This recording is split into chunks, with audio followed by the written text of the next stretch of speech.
discussing the issues that make Phoenix a world-class city. Now, on the issues.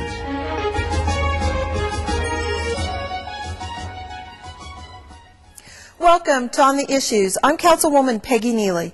Joining me now for a discussion on water and salinity is Marty Jessen, Vice President of Rayne Water Corporation. Marty, welcome to the show. Thanks very much. I'm really glad to have you here. Marty, I want you to tell us a little bit about Rayne, how you are different from other type water treatment systems that you can have in your home. Okay. Rayne is actually a national water brand. We have 60 dealers across the southern tier of the U.S. We're in what is called the point of entry and point of use water treatment markets, where we treat the water going into someone's home and where it's used at the kitchen sink. That typically is a water softener going into the house to deal with hardness, and a reverse osmosis system to provide real high-quality bottled water, quality drinking water. And our water softeners are the main component to soften them is salt. Correct. A water softener, there are two ways to get soft water with softening. One is a self-regenerating softener, where you buy the softener and put it in the garage and buy salt and put it in on a weekly or monthly basis. And the other is what's called exchange tank service, which we do at Rayne and others do as well.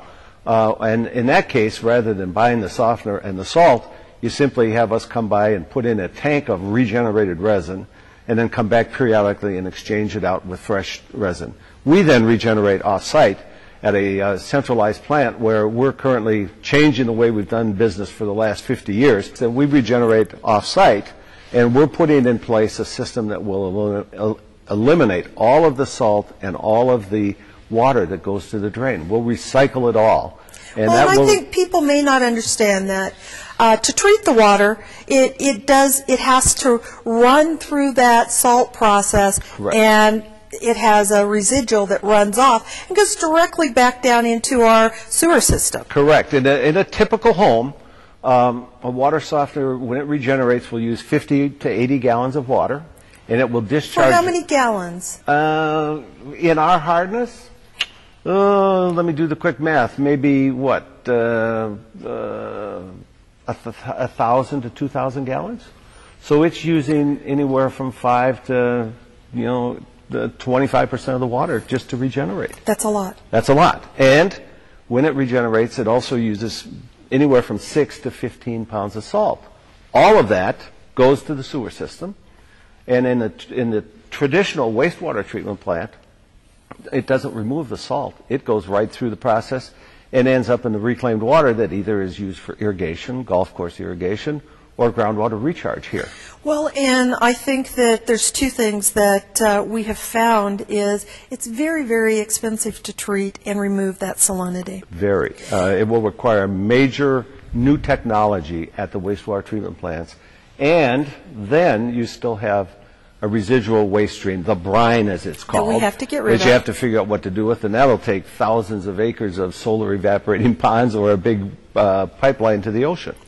And so your product is a little different in that you have some of the same elements, but those elements aren't being discharged into our sewer system. That's the only difference. We use the same salt, sodium chloride or potassium chloride, they both are salts, and we go through the same process. We do it in big batches of, it's a 1 cubic foot of resin at a time in the house. We do 120. But at the end, we recapture all of the brine and all of the rinse water and reuse it again. We saw this point of use and point of entry market as not sustainable because they use too much water. They dump too much salt in the case of the softener. And in the case of the ROs, they also waste a considerable amount of water compared to what's actually used. By some estimates, as much as 27 to 1 wastewater to use water. Wow. Well, that's another point. You have a lot of people that are seasonal visitors, and they own a home and they have a water softener on their home. If they don't intentionally unplug or disconnect that is using water the whole time that they're not there. It could. If they have a newer model softener, it probably regenerates on demand. That is to say, only after a certain number of gallons go through it. If they have an old timer model, that's set to regenerate every other day, and it goes off every other day at 2 o'clock in the morning, whether anybody's home or not. Right. Well, you know, I think the point we want to make is we know that it's extremely expensive for us to be able to remove the salinity, and it's hard on our equipment. Mm-hmm. And what we've done in some cases is recaptured this water and reuse it in different entities. Our large turf farms use it. Our golf courses, the Reach 11, which is up in my district. Yeah. And what we found is if we don't have the salt removed, that you get pretty much a white golf course. It's pretty tough on the grass. And you know, there are certain grasses that are more salt tolerant, but the best grass, turf areas, clearly have the salt is really, really hard on them. But let's talk about a project that you did in California. Sure. Santa Clarita, California, had a problem with high salt levels in their sewage effluent that they discharged into a stream, went downstream and was used again for agricultural irrigation. And they determined that they had to eliminate all of the water softeners, the self-regenerating water softeners. And they pushed, there was legislation actually in California. State legislation, wasn't it? To the state legislature, yes. Due to some unique things in California law, had to do with their EPA and some things like that, yes. And so at the end of the day, they came to us and asked us to help remove all the softeners we'd installed in the territory, which we did. Mm-hmm. We were the first guys to agree to do that, did it in advance on a voluntary basis, and they've removed all the softeners in that entire service area. And what's happened to the salinity level? They did have a change in that, did they not? It dropped dramatically. It did not get all the way down to their target because of the drought in Northern California, because their source water changed. And they have higher salinity on their source water than they had when they... Which was agricultural. Which it's runoff from the Northern California area that's imported into the area, correct. Yeah. Well, you know, I think that what we really want to do is educate people that there's a choice. One, if you worry about water conservation, that you have a system that really is much more friendly to conservation. But two, it really does help us in the cost that we have to pay to be able to treat the water. You mentioned earlier about the cost to the ratepayer. We estimate that 1 out of 4 homes in Phoenix has a self-regenerating water softener, and that the 3 who don't are helping subsidize the one who does, perhaps to the tune of $10 a year in extra water treatment costs, because they're paying the same rate. It's just one guy's using more because of the water softener and the wastewater treatment costs. What it's costing us to treat.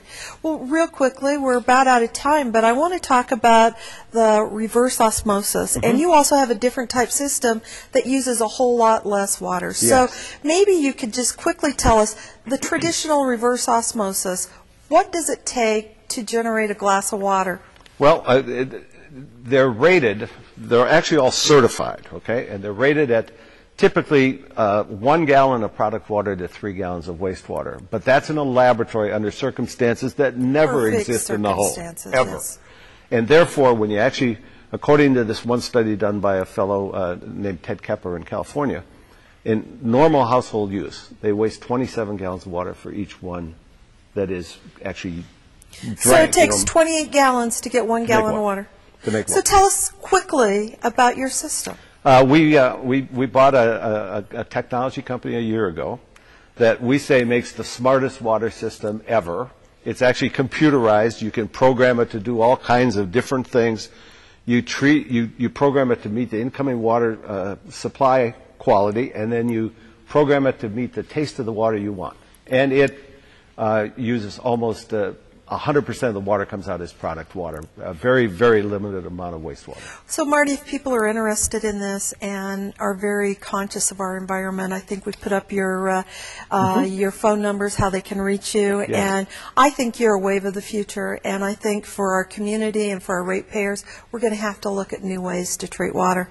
So I so appreciate you coming on the show today. My pleasure. Thank you very much. Thanks a lot for being here.